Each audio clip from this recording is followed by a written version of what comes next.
Good morning and welcome to Fox News First. Here's what you need to know as you start your day.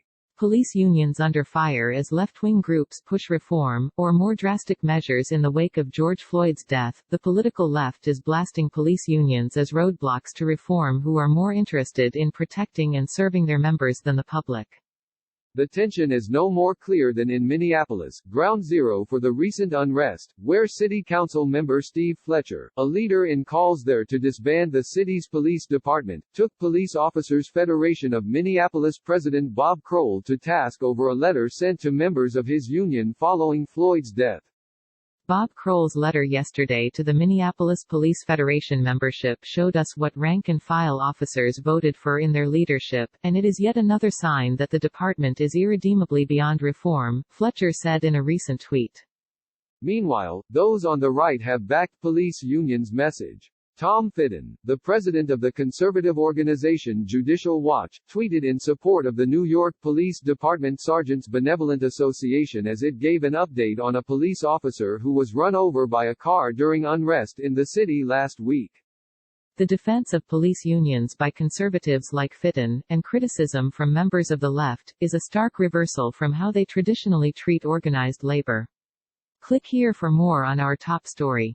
Other related developments, Fox News exclusive, Barr confirms focused investigations of Antifa, hammers dangerous push to defund police, Trump says he wants to see policing done in a more gentle fashion, court orders the implementation of immediate changes in Minneapolis Police Department, Biden comes out against defunding police, as movement gains traction, Georgia State Trooper tells protesters in viral video, I only kneel for God. Ex-acting director of National Intelligence Grenell calls politics in 2020 a fight between Washington and the rest of America. Former acting director of National Intelligence Richard Grenell told Tucker Carlson tonight, Monday, that his time in the Trump administration has shown him that the great political struggle is no longer between Republicans and Democrats, but between the District of Columbia and the rest of the U.S. In his first TV interview since leaving the administration, Grenell explained a tweet he posted Saturday in response to criticism of President Trump from former Defense Secretary James Mattis. The fact of the matter is we have a real problem in Washington, D.C., because it's a system that it no longer is Republicans and Democrats pushing against each other to create good policy, he said. It's a fight between Washington and the rest of America. What we have is a system in Washington where people get jobs if you're there, if you know someone and you work your way up, and it's like musical chairs from one agency to another, Grenell added. There is no outside thought, there's no outside perspective.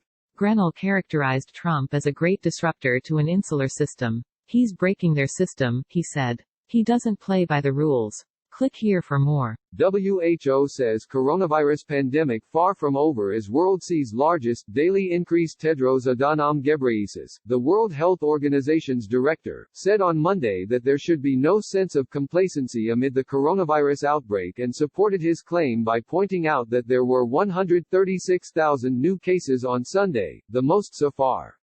More than 6 months into the pandemic, this is not the time for any country to take its foot off the pedal, he said, according to Reuters.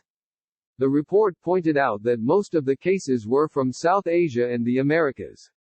Health officials in the U.S. fear an increase in cases due to the recent unrest over the death of George Floyd in police custody.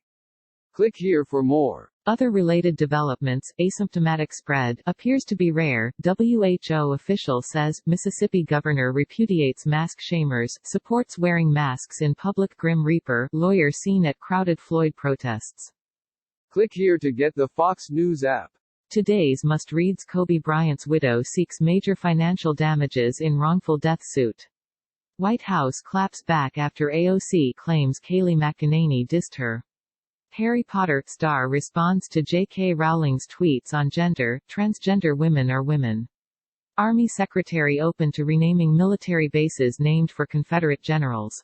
The latest from Fox Business California says movie theaters can reopen by Friday with crowd limits. Men's Warehouse owner mulls bankruptcy filing, report. Recession started in February, before coronavirus pandemic, researchers say. #The flashback. Click here to find out what happened on this day in history. Some parting words. Tucker Carlson argues that Minneapolis Mayor Jacob Frey's humiliation shows that Black Lives Matter is, in fact, a political party. Not signed up yet for Fox News First? Click here to find out what you're missing. Click here to find out what's on Fox News, Fox Business and Fox News Radio today. Fox News First is compiled by Fox News' Brian Robinson. Thank you for making us your first choice in the morning. Stay safe, stay healthy and try to stay positive. The world is crazy right now, but we will get through this together. We'll see you in your inbox first thing Wednesday morning.